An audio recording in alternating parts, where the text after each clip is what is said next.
Xin chào các bạn đã trở lại với kênh Gió Mùa Ký Sự nha. Là đầu tiên thì xin được chúc cho các bạn có thật nhiều sức khỏe và nhiều niềm vui trong cuộc sống. Như các bạn đã thấy trước mắt các bạn, đó chính là cầu Mỹ Thuận. Mình xin được phép gọi đó chính là cầu huyền thoại vì nó trải qua một thời gian khá là lâu rồi. Thì mình xin được phép chia sẻ sơ về đôi chút về cầu Mỹ Thuận này. Thì cầu Mỹ Thuận này chính là cầu dây văng bắc qua sông Tiền, nối liền hai tỉnh Tiền Giang và Vĩnh Long ở Việt Nam của mình. Cầu cách thành phố Hồ Chí Minh 125 km hướng về Tây Nam trên quốc lộ 1, là trục giao thông chính của vùng đồng bằng sông Cửu Long, có thể nói là con đường huyết mạch trên quốc lộ 1A trong thời điểm hiện tại nha các bạn. Và đang trong quá trình chờ đợi cầu Mỹ Thuận 2, chính là cũng là một cái cầu dây văng dành cho đường cao tốc huyết mạch Bắc Nam đó. Thì cái cầu này được xây dựng với tổng chiều dài 1.535 m, nó rộng 23,66 m, cao 116,5 m, nhịp chính có chiều dài là 350 m đó, và với 4 làn xe. Hiện tại thì cầu trên quốc lộ 1A này, cầu Mỹ Thuận này, nó cũng đang bị quá tải vì cái lưu lượng xe nó hiện tại là nó không đủ đáp ứng cho với lưu lượng xe hiện tại nó quá nhiều. Và cái cầu này được khởi công vào ngày 6 tháng 7 năm 1997 và bắt đầu cho thông xe vào ngày 21 tháng 5 năm 2000 để thay thế cho phà Mỹ Thuận cũ ngày xưa đó nha các bạn. Thì như vậy các bạn cũng thấy được là thông xe vào năm 2000, như vậy đến thời điểm hiện tại là năm 2022, đã trải qua 22 năm. Mình xin phép gọi đây là một cái cầu Mỹ Thuận, hay gọi là một cái cầu huyền thoại ở miền Tây của mình đó. Thì cái cầu này ngày xưa là do bên Úc hỗ trợ mình nha các bạn. Và cái cầu Mỹ Thuận 2 thì do bên Việt Nam mình tự tay mình nghiên cứu mày mò cũng như là trau dồi kiến thức, học hỏi từ bấy lâu nay, biết bao nhiêu năm xây những cái cầu, rồi đã học hỏi được để tự kỹ sư Việt Nam mình xây cái cầu Mỹ Thuận 2.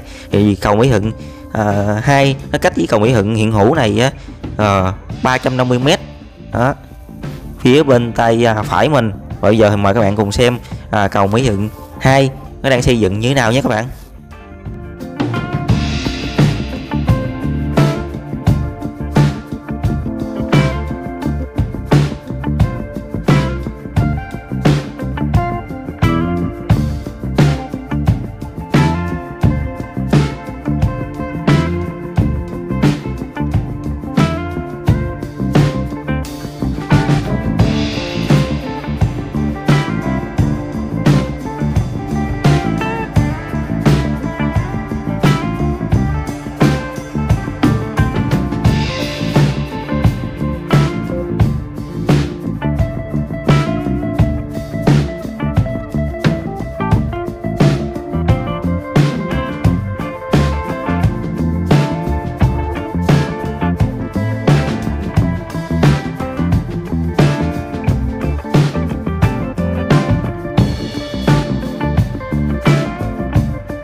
Như các bạn đã thấy đó chính là trụ tháp chính bên bờ của tỉnh Vĩnh Long. Và mình xin được phép nói sơ về dự án cầu Mỹ Thuận 2. Thì dự án cầu Mỹ Thuận 2 này có chiều dài toàn bộ dự án là khoảng 6,6 km, là tính luôn hai cái phần đường dẫn của bên phía bờ của tỉnh Tiền Giang và bên phía bờ của tỉnh Vĩnh Long nha các bạn. Thì trong đó cầu chính dài 1,9 km, đường dẫn và cầu trên tuyến dài 4,7 km. Thì trong đó bên phía đường dẫn bên phía của tỉnh Tiền Giang là dài 4,3 km, còn phía đường dẫn bên phía của bờ của tỉnh Vĩnh Long là dài 0,4 km. Với tổng mức đầu tư là hơn 5.000 tỷ đồng. Dự án được khởi công đầu năm 2020, dự kiến sẽ hoàn thành vào cuối năm 2023 nha các bạn.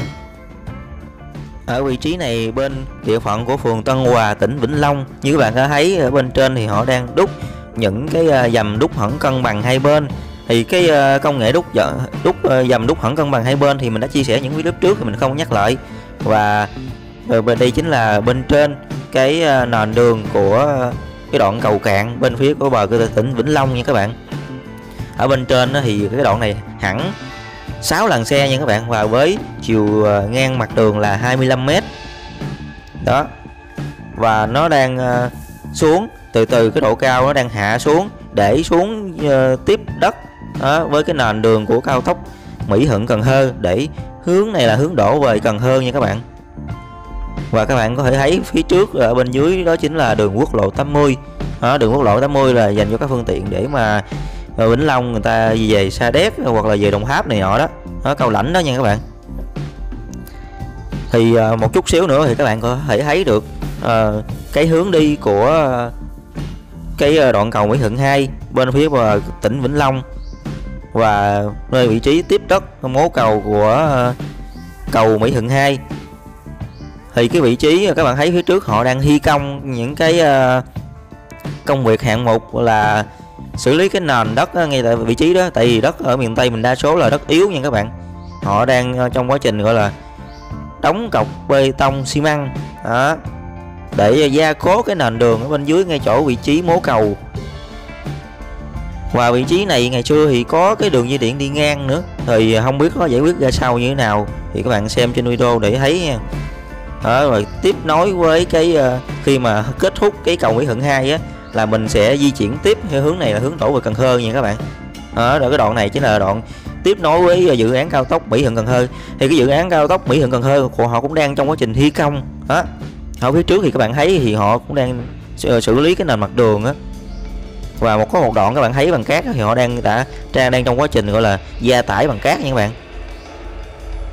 Hướng đó chính là hướng đổ về Cần Thơ, và nó kết thúc cái dự án cao tốc Mỹ Thuận Cần Thơ này ngay tại vị trí là nút giao Chà Và, ngay tại cầu Chà Và, để lúc đó thì sẽ nối với tuyến quốc lộ 1A. Thì từ cái nút giao Chà Và đó mình đi đến cầu Cần Thơ là khoảng 5 km nữa nha các bạn, chứ không phải các bạn nghĩ là nó sẽ đi hẳn đến cầu Cần Thơ đâu nha.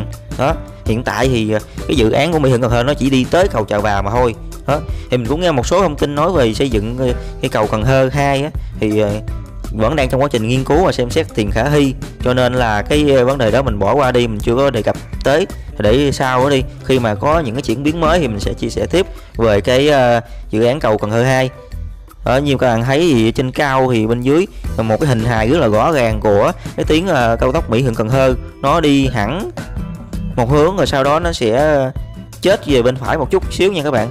Tại vì cái vị trí địa lý và cái thiết kế ban đầu á, người ta tính là khi mà nó rẽ qua theo hướng đó là sẽ có một cái lợi thế gì đó, cho nên ta rẽ theo hướng đó, thì mình sẽ nghiên cứu sau. Bây giờ mình quay trở lại về cái vị trí của cầu Mỹ Thuận 2. Cái video hôm nay chủ yếu là chia sẻ các bạn về cái vị trí của cầu Mỹ Thuận 2 và cái đoạn mà cầu cạn á, bên phía địa phận của phường Tân Hòa của tỉnh Vĩnh Long. Thì mình xin được phép là cho các bạn xem cái hình hài cũng như là cái hình dạng của bên phía địa phận của tỉnh Vĩnh Long, cũng như là xem cũng như là nói đôi chút về cái cầu Mỹ Thuận hiện hữu, là một cái cầu huyền thoại đã trải qua 22 năm trời. Đó, nó gắn kết với nối liền đôi bờ giữa tỉnh Vĩnh Long và tỉnh Tiền Giang mình. Và sau này không bao lâu nữa thì các bạn tưởng tượng xem, thì hai cái cầu này song song, khi mà hoàn thiện cái cầu Mỹ Thuận 2 song song sẽ rất là hoàn hảo, rất là đẹp luôn, để giúp cho giải quyết cái vấn đề kẹt xe trên cái tuyến quốc lộ 1A hiện tại, cũng như là để thông thương kết nối mình nhanh chóng hơn giữa hai cái bờ mà nó bị ngăn cách bởi cái con sông Tiền này. Đó. Thì cái video này đã quay cách nay trước lễ nha các bạn, cho nên các bạn thì mong các bạn thông cảm, rồi mình không có thời gian để up lên, cho nên hôm nay mình up lên và muốn chia sẻ cho các bạn những hình hài về cái cầu Mỹ Thuận 2.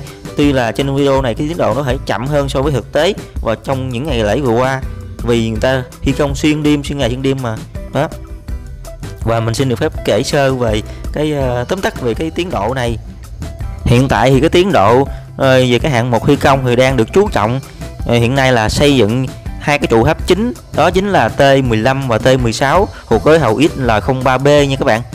Các nhà thầu đã thi công được 9 đốt rồi đó, trên tổng số 33 đốt của mỗi trụ cầu. Đó, như các bạn cũng đã biết rồi đó, thì có nghĩa là mỗi một trụ cầu, một trụ tháp chính đó, thì nó sẽ có 33 đốt nha các bạn. Hiện tại đã thi công được 9 đốt rồi. Đó, thì cũng còn một số cũng một khoảng đốt cũng khá là nhiều á. Rồi bắt đầu từ cái đốt mà số 10 cho đến đốt thứ 33 á, sẽ thi công bằng ván khuôn leo, trung bình khoảng 10,5 ngày trên một đốt đúc.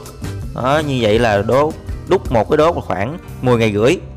Dự kiến là sẽ xong toàn bộ trụ vào ngày 30 tháng 12 năm 2022 nha các bạn. Như vậy là đến cuối năm nay là mới hoàn thành xong cái trụ tháp và cũng như là cái phần tháp của cái trụ. Thì hiện tại họ đang thi công xuyên ngày xuyên đêm xuyên lễ luôn nha các bạn, không ngừng nghỉ, để nói chung là để tiến độ càng nhanh càng tốt, để sớm có thể đưa vào sử dụng nha các bạn. Thì như dự kiến á, thì dự đến vào ngày 19 tháng 8 sẽ bắt đầu thi công nhịp chính dây văng đó, rồi bắt đầu từ ngày 19 tháng 8 2022 đến ngày 30 tháng 10 năm 2023 á, là sẽ thi công 16 đốt đúc nhịp chính trên mỗi trụ tháp. Trong đó thì đốt K1 đúc trên đà giáo dự kiến mất khoảng 4 tháng đúc hẳn. Đốt K2, K16 dự kiến là 15 ngày trên một đốt đúc đó nha. Thì đốt hợp long thì dự kiến là khoảng 1 tháng rưỡi. Đốt hợp long giữa thì dự kiến là khoảng 1 tháng rưỡi. Thì như vậy là đến ngày 31 tháng 12 năm 2023 sẽ hoàn thiện toàn bộ cái công trình này nha các bạn. Đó, thì mong các bạn hãy đón theo dõi tiếp những video sau để có thể là nắm bắt được tình hình của những dự án cũng như là về dự án cầu Mỹ Thuận 2 này và những hình ảnh đẹp nhất mà mình đã chia sẻ trên kênh Gió Mùa Kỹ Sử của mình. Cảm ơn các bạn đã xem video, nhớ bấm like trên video của mình và đăng ký kênh để nhận được thông báo, nhớ bấm chuông để nhận được thông báo khi mình ra video mới nhất. Đó. Bye bye.